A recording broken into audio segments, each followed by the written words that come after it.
পানি যেমন খেতে হবে, শরীরে লবণের আপনার ব্যালেন্স রাখতে হবে কিভাবে? আপনি যখন প্রচুর শাকসবজি, ফলমূল, সালাদ খাবেন, তখন সেখান থেকে আসা পটাশিয়াম, ম্যাগনেসিয়াম, ক্যালসিয়াম, আয়রন এগুলো শরীরে থাকবে। তখন আপনি পানি কম খেলেও সেই পানিটা থাকবে। লবণ খেতে গিয়ে আবার হোয়াইট সল্ট যেটা খাচ্ছে এটার মধ্যে একটা মাত্র লবণ, তাহলে লবণের অভাব হবেই। তো শরীরে যেন লবণ যেন অভাব না হয়, সাগর মাছ খেতে পারেন, লবণের অভাব হবে না। সাগর মাছে প্রচুর লবণ থাকে। আবার সাগর মাছ যদি আপনি যে ভাজি করে খান তখন তো লবণটা নষ্ট হয়ে যাবে, সেটা আপনার খেয়াল রাখতে হবে।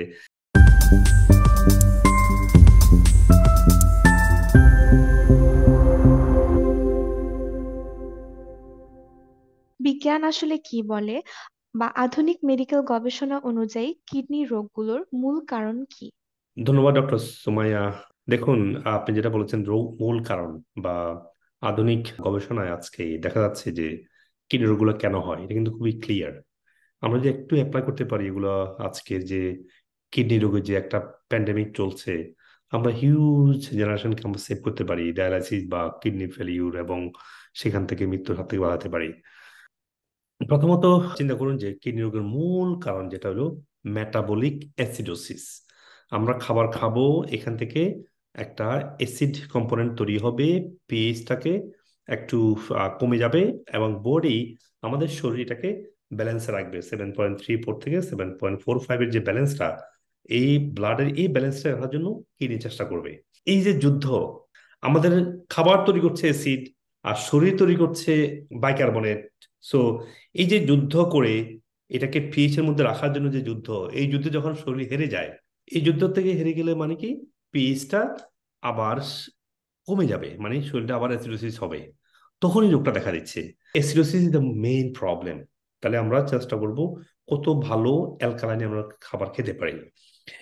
এবার আসুন দেখি আমাদের শরীরে যখন অ্যাসিডোসিস হয় তখন কি হয়। তখন আমাদের প্যারাথাইরয়েড ক্যালসিয়াম প্রোডাকশনের করতে করতে এক্সস্টেড হয়ে যায়, তখন হাইপার প্যারাথাইরয়েডিজম রোগটা তৈরি হয়।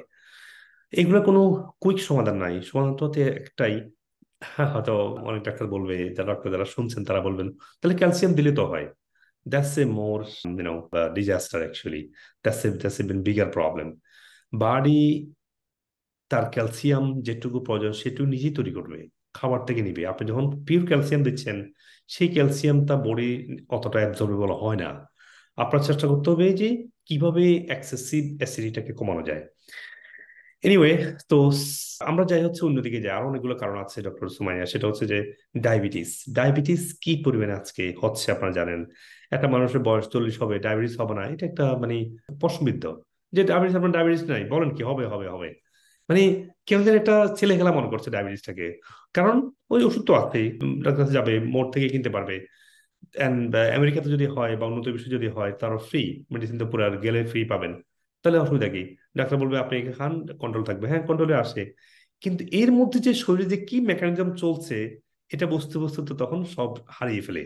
তখন তার ইন্টারনাল যে ভ্যাসেল গুলো যখন একটা বড় ড্যামেজ হয়ে যায়, তখন তো আর ফিরে আসার সুযোগ থাকে না।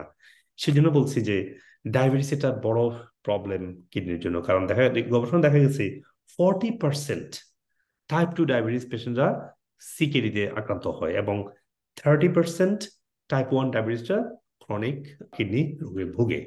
চিন্তা করছেন, আর আমরা যখন ডায়াবেটিস হয় খুব আরামে থাকি, yeah I am good and well, আমার সুগার কন্ট্রোল, ডাক্তারও হ্যাপি, পেশেন্টও happy. For how long? Few years. ওই কয়টা বছর পরে তখন বুঝে যায় জীবনের কত মজা। হ্যাঁ, তখন যখন কিডনিতে একের পর এক সমস্যা হয়, হঠাৎ করে কিডনি যে এবার লো হয়ে যায়। আমি অনেক পেশেন্ট দেখি, সবচেয়ে স্যাড লাগে সেটা হচ্ছে যে স্টেজ 3A এবং 3B পর্যন্ত কিছুই করার থাকে না, কোনো মেডিসিন দেওয়ার সুযোগ নেই। স্টেজ 4-5 এ গেলে তখন কি, তখন invasive process, invasive treatment. You see, kind of like no treatment. So this is not what we want. We want to prevent, we want to fix the diabetes first, we want to fix the too much acid প্রোডাকশনকে আমরা control করি আমরা। এরপরে যদি দেখেন doctor Somaiya, heart disease কি পরিমাণে, পৃথিবীর অর্ধেক মানুষ মারা যাচ্ছে হার্ট ডিজিজ এবং স্ট্রোকে। তো চিন্তা করছেন তাহলে হাইপারটেনসিভ যে কিডনি যে ইস্যুগুলো হয়, সেগুলো সিম্পল ব্লাড থিকেনিং, অ্যালার্জি, তারপর নেফ্রাইটিস অ্যান্ড নেফ্রোপ্যাথি, এবং আইজিএ রেসপন্স, এবং ব্লাড ভেসেল ইনজুরি।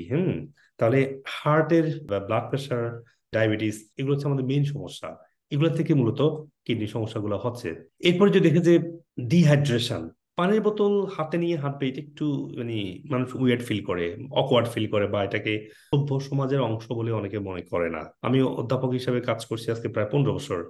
আমি দেখেছি যখন প্রথম ক্লাসরুমে যেতাম, কিছু কিছু স্টুডেন্ট মানে পুরো গ্যালন হাতে নিয়ে আসতো। It doesn't make sense to me at the beginning. আমি এজ এ প্রফেসর হিসেবে আমি অকওয়ার্ড ফিল করতাম, কি ব্যাপার, এ এত পানি হাতে গ্যালন নিয়ে আসে কেন? আমার স্বাস্থ্য আমার আগে, কে কি মনে করলো এটা না। বাংলাদেশের সুন্দর বোতল হাতে নিবে, সেটাও মানুষ হয়তো বা কমফোর্ট ফিল করে না। তো আপনাকে কে কিভাবে দেখলো সেটা না, আপনাকে হাইড্রেট থাকতে হবে। এবং সুপ্রিয় দর্শক মণ্ডলী, ডক্টর সুমাইয়ের মাধ্যমে আমি বলতে চাচ্ছি যে শুধু হাইড্রেশন হলে মানে পানি খেলে হবে না। যাদের শরীরে লবণের অভাব, আপনি পানি খেলে আপনার লবণটা আরো কমে যাবে। তাহলে পানি যেমন খেতে হবে, শরীরে লবণের আপনার ব্যালেন্স রাখতে হবে। কিভাবে? আপনি যখন প্রচুর শাকসবজি, ফলমূল, সালাদ খাবেন, তখন সেখান থেকে আসা পটাশিয়াম, ম্যাগনেসিয়াম, ক্যালসিয়াম, আয়রন এগুলো শরীরে থাকবে। তখন আপনি পানি কম খেলেও সেই পানিটা থাকবে। আপনি 2 লিটার আনাপ হবে। হ্যাঁ, অনেক ক্ষেত্রে 3 লিটার প্রয়োজন হয়, 4 লিটার খেতে পারেন যারা একটু বিগ, বা যারা অনেক কাজ করছেন। Otherwise 3 litre is ideal amount every one need to drink. একটা তো হচ্ছে পানি না খাওয়া, একটা হচ্ছে যে শরীরে লবণের অভাব। আমরা যদি অনেকে আবার লবণ খেতে গিয়ে আবার হোয়াইট সল্ট যেটা খাচ্ছি, এটার মধ্যে একটা মাত্র লবণ, তাহলে লবণের অভাব হবেই। তো শরীরে যেন লবণ যেন অভাব না হয়, সাগর মাছ খেতে পারেন, লবণের অভাব হবে না। সাগর মাছে প্রচুর লবণ থাকে। আবার সাগর মাছ যদি আপনি যে ভাজি করে খান, তখন তো লবণটা নষ্ট হয়ে যাবে। সেটা আপনার খেয়াল রাখতে হবে। যদি আসেন কিডনি ক্ষেত্রে, যেটা আসছেন, আমাদের শরীরের থেকে কিডনিতে পানির পরিমাণ কিন্তু আরো বেশি। আমাদের শরীরে কিন্তু 65 থেকে 70% পানি দিয়ে তৈরি। অন এভারেজ বলা হয় 68%। কিডনি কিন্তু 83% কিডনি কিন্তু ওয়াটার দিয়ে তৈরি। মানে আপনার যে কিডনি যে দুইটা বিগ 1 মিলিয়ন 1 মিলিয়ন দুইটা কিডনি দেখতে পাচ্ছেন, এই কিডনির 83% হচ্ছে ওয়াটার। তার মানে চিন্তা করছেন ডক্টর সুমাইয়া, আমরা এভাবে চিন্তা করি না যে কত গুরুত্বপূর্ণ আপনার শরীরকে হাইড্রেশনে রাখা। হুম। আমি যদি এরপর দেখি যে আরো ডিপ ডাউন করি ডক্টর সুমাইয়া, দেখবেন যে আমাদের আজকে অ্যানিমাল ফ্যাট কনজাম্পশন। দেখুন, শুধু সায়েন্স না, সায়েন্স তো বলছে যে অ্যানিমাল ফ্যাটটা হতে হবে ডেলি। আমাদের আমেরিকার যে এনআইএইচ এর যে ডিক্লারেশন, যে অ্যানিমাল ফ্যাট হতে হবে বা মিট হতে হবে 6 আউন্স পার উইক। আমরা 6 আউন্স পার মিলে খাই, কিন্তু যারা যারা এফোর্ড করতে পারি। চিন্তা করতে পারছেন? ফরগেট অ্যাবাউট উইক, পার মিলে আমরা খাচ্ছি, ক্যান ইমাজিন? এবং একটু যদি বেশি মিট খেয়েও ফেলে, that could be equal out by enough salad and raw vegetable. But সে তো হচ্ছে না। অনেকে তো মানে আমাদের যে মেইন খাবার, আল্লাহ তাআলা বলেছেন যে যারা মুখতালিফা, যেটা তৈরি হয়, যেটা উৎপন্ন হয়, সেটা তোমাদের মেইন খাবার। সেটা ফলমূল, শাকসবজি। ওয়েলকামিং ফুডে জানা থাকবে একটা খাবার থাকবে মাছ। কেন আল্লাহ তাআলা মাছটাকে এত গুরুত্ব দিয়েছে? মাছের বলছে তো আমি সাগর বানিয়েছি, যাও তোমরা, তোমাদের খাবার এটাই, মাছগুলো। হ্যাঁ, হ্যাঁ। আর একটা স্যাডনেস হচ্ছে যে আমাদের বাংলাদেশে যারা মুসলিম কমিউনিটি, যারা হানাফি মাযহাব ফলো করে, তারা সাগরের বিশাল অংশ প্রাণীকে হারাম করে দিয়েছে। আপনি জানেন তো, আমরা বিশাল একটা অংশকে হারাম করে দিয়েছি আমরা। যেমন কচ্ছপ, যেমন আমি প্রাণীগুলোর নাম মনে নাই, অনেকগুলো প্রাণী কিন্তু আমরা খাই না। হ্যাঁ, কচ্ছপ খাবো, এটা তো কত কত বড় হারাম, তাই না? যেমন আমি তো বড় হয়েছি বাংলাদেশেই, হানাফি হানাফি পাঞ্জাবেই। তো ওখানে কিন্তু আমরা কিন্তু কচ্ছপ কখনো খেতে খাইনি। আমেরিকা এসে নিজে কচ্ছপ ধরলাম, খেতে বসছি, আমি খেতে পারি না। আমি পারি নাই, আর কখনো ট্রাই করি নাই। ওই যে আমরা ইউজ টু না, আমরা তো অভ্যস্ত না ওই কচ্ছপ খেতে। শুধু কচ্ছপ না, হ্যাঁ, সমস্ত প্রাণী জগৎকেই হালাল। হ্যাঁ। এখন চিন্তা করছেন, এই বিশাল প্রাণী জগৎকে আমরা মিস করছি, বাস কয়েকটা জিনিসকে আমরা হালাল মনে করে খাচ্ছি, বাকিগুলোকে আমরা হারাম করে দিয়েছি। আন্ডার ওয়াটার সব প্রাণী হালাল, এটা আল্লাহর ডিক্লারেশন। এটাকে উইদাউট এনি রিজন এটাকে হারাম করা হয়েছে। এনিওয়ে, তো আমাদের তাহলে এক্সেসিভ এনিমেল ফ্যাট খাচ্ছি আমরা। আমরা মাংসগুলো খাচ্ছি প্রসেস করা, আমরা মাছগুলো খাচ্ছি আমাদের ফার্মে ওষুধ দিয়ে চাষ করা। ডিম তো আর ডিমও না, মুরগির ডিম তো আসলে মুরগির ডিম না, এটা তো মুরগিটা তো একটা ওষুধ দিয়ে ফুপিয়ে বড় করা হয়েছে। এটাতে ডিম বেরোচ্ছে, এটা কেন ডিম হয়? So that's like a big, we are in big trouble. কিডনির উপরে আমরা এত পরিমাণ প্রেশার ফেলছি। এবং সেই জন্য আমাদেরকে, আমরা যেটুকু এফোর্ড করতে পারি সেটুকু খাবো, কিন্তু রাইট খাবারটা খাবো, এটা যেন আমরা আমরা চিন্তা করি। আমরা ওই দেখি যে স্ট্রেস ডক্টর, আপনাদের কাছ থেকে আমি অনেক শুনি যে স্ট্রেসের ভুগে পেশেন্টরা কি পরিমাণে। Stress make so much free radical, এবং সো মাচ ফ্রি রেডিক্যাল আপনার শরীরে এসে ইন্টারনাল ড্যামেজ তৈরি করছে। আপনার শরীরে হাইপার অ্যাক্টিভিটি, অ্যাড্রিনাল ডিসফাংশন বা হরমোন ইমব্যালেন্স করছে। এই জন্য আপনাকে ফ্রেশ প্রডিউস যেগুলো আছে, প্রচুর কালারফুল ফল, কালারফুল শাকসবজি, এবং সাগরের মাছ, ভালো ডিমের কুসুম, হ্যাঁ, মাংসের ফ্যাটি পার্টটা, আমরা তো মাংসের ফ্যাটি পার্টটা ফেলে দিয়ে খাই। সুবহানাল্লাহ, আমরা খাওয়াটাকে পুরো চেঞ্জ করে ফেলেছি। মাংসের ফ্যাটি পার্টটা খুব পাওয়ারফুল এজ অ্যান্টিঅক্সিডেন্ট, হ্যাঁ, তো আমরা মাংসের ফ্যাটি পার্টটা কেটে দিয়ে আমরা শুধু টিস্যুটা খাওয়ার চেষ্টা করি। That's so crazy. Anyway, so healthy খাবার যদি আপনার খায় তাহলে এই অক্সিডেটিভ ড্যামেজটা হিলি হবে এবং অক্সিডেটিভ ড্যামেজটা কম হবে। আবার অনেকের আইজিএ নেফ্রোপ্যাথি যেটা হয় অনেকের ক্ষেত্রে, এটা আসলে হয় হচ্ছে কেন, যাদের ইটিআই থাকে মানে ইউরিনারি ট্র্যাক ইনফেকশন যাদের হয়, সেখান থেকে আইজিএ নেফ্রোপ্যাথিটা আসে। তো অনেকের ইউরিনারি ট্র্যাক ইনফেকশনটা চায় অ্যান্টিবায়োটিক দিয়ে এটাকে নিয়ন্ত্রণ করতে বা নিউট্রালাইজ করতে, কিন্তু 3 মাস পরে আবার হয়, আবার হয়, আবার হয়। আমি তো কত শত পেশেন্ট দেখেছি যে ইউটিআইটা বারবার সারা জীবন হচ্ছে, লেগেই থাকে, এখন ট্রাই করে না, আমার ইনফেকশন আছে, আমার সাদা স্রাব সবসময় যায়। এটা যেন একটা কমন হয়ে গেছে, কারণ অ্যান্টিবায়োটিক খেতে খেতে এমন অবস্থা করেছে পেটের মধ্যে কোনো আর গুড ব্যাকটেরিয়া নাই, সব মেরে ফেলছে। বুঝতে পারছেন তাদের কি অবস্থা? তাদের নেফ্রোপ্যাথি হবে না কার হবে? এটা তো খুব কমন যে পেটে গুড ব্যাকটেরিয়া থাকবে না, শরীরে পুষ্টি আসবে না, কিডনি কিভাবে তার ফিল্ট্রেশনটা করবে। এরপরে দেখি আমরা যে আরো একটু ভিতরে যাই, আমাদের যে মেডিসিন দিকে তাকাই আমরা, কিছু পেটে ব্যথা হলেই ওষুধ, মাথা ব্যথা হলে ওষুধ। আরে মাথা ব্যথা হয়েছে, একটু একটু পিঙ্ক সল খেয়ে দেখেন না আপনি। একটু মাথা ব্যথা হয়েছে, একটু বেশি করে ইসবগুলের বসি খেয়ে আপনার গাটটাকে ক্লিন করান, গাটটাকে। আপনার যখন কোলন যখন ফ্লো হবে মাথা ব্যথা চলে যাবে। মাথা ব্যথা মাথা না, এখানে কোনো রোগ নাই, রোগ হচ্ছে কোলনে। আপনার যদি একটু ঘুম আসতেছে না, এই তো এই আপনার ঘুমের ট্যাবলেট মেলাটোনিন খেয়ে ফেলছেন, আচ্ছা ঘুম আসছে না, আপনি দেখেন না আপনি কি অ্যালার্জি খাবার খেয়েছেন, আপনার লিভারের সমস্যা দেখেন না, আপনি একটু ব্যায়াম করে দেখেন না, ঘুম ঘুম ঠিক হয়ে যাবে না। আপনাকে ঘুমের ট্যাবলেট খেয়ে ঘুমাতে হবে আরামে। তো ঘুমের ট্যাবলেট কদিন খাবেন? না, ঘুমের ট্যাবলেট তার কাজ করে না। So crazy. Of course unity medicine, আমরা তো মেডিসিনের বিরুদ্ধে না, আমার ডক্টরেট ছিল তো ড্রাগ নিয়ে। I'm not talking against the medicine, আমার কথা হচ্ছে যে মেডিসিন লাগবে তখন নিবো আমরা। আমরা ক্যান্সার পেশেন্ট কি বলি? Go straight start your chemo, you have to take medicine whenever you need. মাথা ব্যথা হয়েছে, পেটে ব্যথা হয়েছে, কিছু হলেই মেডিসিন, কর্নারে গিয়ে মেডিসিন গিয়ে, that's not the problem. Medicine is not the one you are lacking of. You're lacking of some nutrition, some functionalities that's need to be adjusted. আমরা এই যে non steroidal anti inflammatory drug যেগুলা NSAID যেগুলো খাচ্ছি, এগুলো আমাদেরকে বর্জন করতে হবে, unless you have to, you know unless there no option, doctor আপনাকে বলছেন আপনাকে খেতে হবে, সেহেতু আপনাকে খেতে হবে, সেটা কোনো কথা নেই। কিন্তু এরপর দেখুন যে আমাদের স্ট্রেসফুল সিচুয়েশন থেকে বেরিয়ে আসা, যত বেশি কেমিক্যাল বা মেডিসিন অ্যাবিউজটা আমরা করতে কত কমাতে পারি, তো মেডিসিন অ্যাবিউজটা একটা বড় প্রবলেম। এরপর হচ্ছে আমাদের অনেক মানুষের পেটে ইনডাইজেশন আছে। যখনই পেটে কেন ইনডাইজেশন আছে, এটাকে যদি ফিক্স না করেন আপনার দীর্ঘস্থায়ী কিডনির সমস্যা হবে, দীর্ঘস্থায়ী লিভার সমস্যা হবে, এটাই স্বাভাবিক। সো আমরা we can talk and talk more and more কিডনির রুট কজ। তো আমি এই জিনিসগুলো আপনার বললাম যে আমি সমাধানত বললাম, আসলে আপনারা এগুলো খেয়াল রাখবেন। ইনশাল্লাহ আপনারা অনেক ভালো থাকবেন ডক্টর। আপনি যদি আমার ভিডিওগুলো লাইক করে থাকেন, সবার সাথে শেয়ার করবেন এবং কমেন্ট সেকশনে আপনার প্রশ্ন এবং শারীরিক সমস্যাগুলো লিখবেন। আমি যত দ্রুত সম্ভব উত্তর দেওয়ার চেষ্টা করবো ইনশাআল্লাহ। আর যদি আপনার ডক্টর কনসালটেশন প্রয়োজন হয়, আমাদের নিউ ইয়র্ক, লন্ডন, বাংলাদেশ সহ যে কোনো ব্রাঞ্চে আসতে পারেন। আপনি আপনার শারীরিক সমস্যার রুট কজ থেকে সুস্থ হওয়ার জন্য আমাদের ন্যাচারাল মেডিসিন এবং রিজেনারেটিভ ওজন এবং আকুপাংশার সহ অন্য থেরাপিগুলো নেবেন।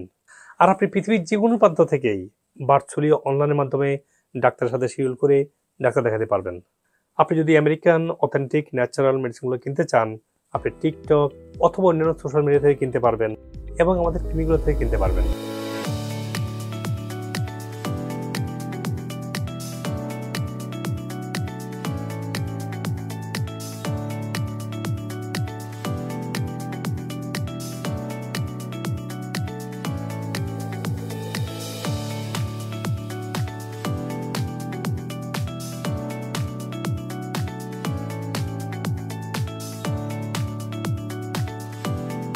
Thank you.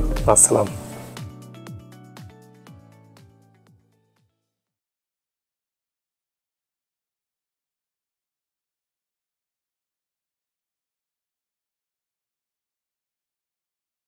আসলে যে এরকম রোগ ফিনিশ হয় আমি জানতাম না। আমি বলতেছি আমার আমার কোনো রোগই নেই।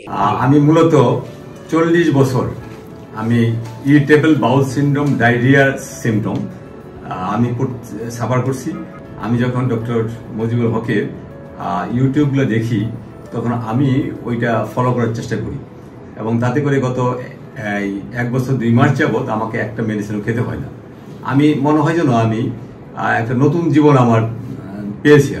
আমার আগে হাঁটতে অসুবিধা হতো, আমি একটু হাঁটলে হাঁপাইতাম, ইউনিভার্সিটি ক্লাস নিলে 1 ঘন্টা আমি দাঁড়ায় থেকে ক্লাস নিতে পারতাম না। এখন আমি ফ্লুয়েন্ট ক্লাস নিতে পারি, আমার কোনো উইকনেস নাই, আমি সে অর্থে খুব ভালো অবস্থায় আছি। জাস্ট লাইফস্টাইল চেঞ্জ করে আর উনি একটু ভিটামিন সাপ্লিমেন্ট দিয়েছে, আমি এখন অনেক অনেক ভালো এবং আমি খুব কৃতজ্ঞ ওনার কাছে যে আসলেই কি লাইফস্টাইল চেঞ্জ করে এরকম ভালো থাকা যায়। আমার সবচেয়ে বড় সমস্যা ছিল ডায়াবেটিস, দুর্বলতা, হজমের সমস্যা, এগুলো ছিল। মোটামুটি আপনার পথ অনুসরণ করার পরে ইনশাল্লাহ অনেক কিছু ডেভেলপ। আমার কাছে এখন এত ভালো লাগে, আমি দৌড়াতে পারি স্যার রীতিমতো।